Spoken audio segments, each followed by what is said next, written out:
I recall when the Japanese only made small cars.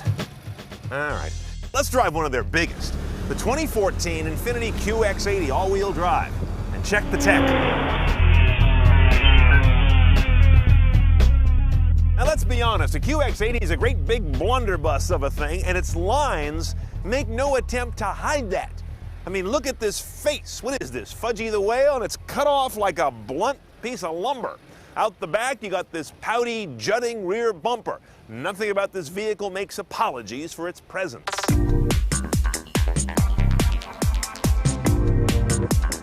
Now, continuing on our big theme, back here is another zip code, another weather system. As you can see, we go on for days here. Third row, obviously. Why would you have something this big if you didn't? You can also get that second row as a bench. That lifts your passenger capacity in this thing to 8 people. You can carry all the effective members of Congress at once. By the way, if you want this thing even bigger, you can get the optional clip-on tent that's the size of a townhouse.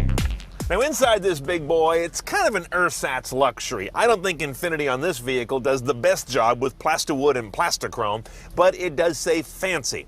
We've seen this head unit before and generally like it when we see it. This is your 8-inch touchscreen with pretty good response. You see I'm bouncing around the map here pretty easily. You've also got the Infiniti controller, which turns, kicks, and clicks. They got rid of the buttons around it, which makes good sense. Voice command is also available, so a lot of ways to run this guy. The voice command is actually quite tight. Check it out.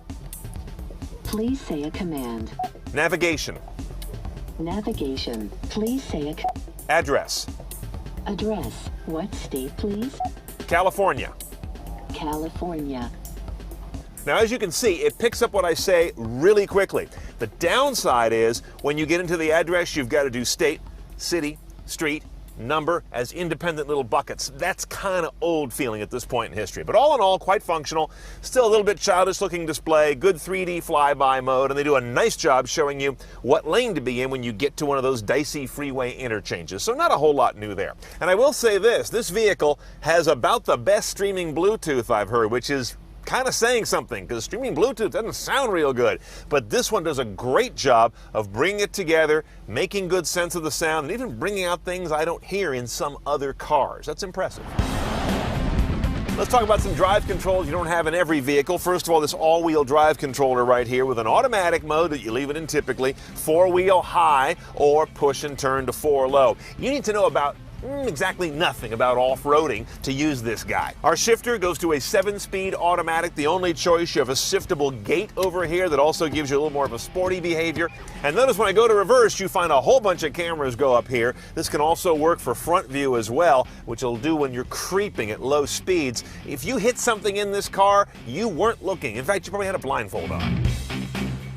Along with those cameras goes a ton of available driver assistance tech. Let's run down the list. There's adaptive cruise control, lane departure warning and prevention, distance control alert, independent braking and front collision warning and prevention, blind spot warning and intervention, backup collision intervention, and steerable front headlights.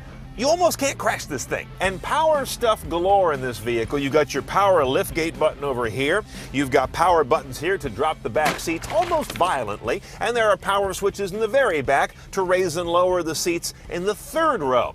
Oddly enough, though, you get this little dinky mail slot of a sunroof and no option to make it bigger. This is way behind the times. Okay, under the not insignificant prow of this thing is a 5.6-liter V8, direct injected, variable valve timing. Beyond that, though, nothing terribly tricky about it. It's just big. 400 horsepower, 413 foot-pounds of torque. That's enough to get this nearly 3-ton vehicle up to 60 in the high 6-second range. Through a 7-speed automatic and all-wheel drive in our configuration, as I mentioned, you get about 1420 mpg. We're doing about 15 average all in. 26-gallon tank. At current California prices, it's $108 a fill-up. Let's go find out what it gets us. Now, a lot of things about this QX to drive are clearly not a driver's car set of inputs. I mean, from the pedal actuated emergency brake to the big doughy ride. We have the adaptive suspension in this car, but it still is a big kind of a wallowy experience. Much better than I'm sure it would be without it. The power is plentiful, but you've got kind of a numb accelerator, as you'd expect on a vehicle in this category. That will modulate out any kind of jerkiness in the power delivery. And it's all sort of disconnected from the road. The steering gives you almost no feedback on what's going on. In other words, this car is perfect for the kind of person who is shopping for it. You're not buying this and cross-shopping it with a Cayenne, for crying out loud. It's a whole different animal. It's kind of in the Escalade class. You have no idea what kind of road you're driving on when you're in the QX80. You're just kind of floating above it all. Once you do get in it, though, especially if you get over here on the shifting gate, you get a nice snarl out of that V8 and a ton of power, which is actually kind of amazing that something this heavy can ever move that fast. So I gotta hand that to him. It's just not my cup of tea. Okay, let's price this giant thing. Starts off about $65,500 for a QX80. Remember, that's a V8, and I'm talking about the all-wheel drive model here, and that price does include delivery. Now the options, they all basically come in big packages. The first one is the rear seat entertainment system, which I'm gonna pass on all day. It's DVD based. If your kids are intrigued by DVD, they need tutoring, not rear seat entertainment.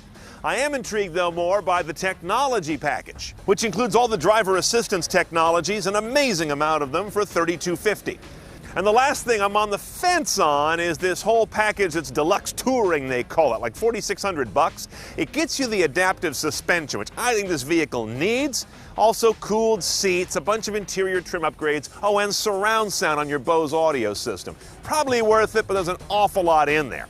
You're looking at about $73,500 for one of these guys done up CNET style. Not a cheap ride, but you're getting a lot of tonnage for your money, if that helps. And once you're in there, you're so isolated from the real world, you won't even remember what your payment is.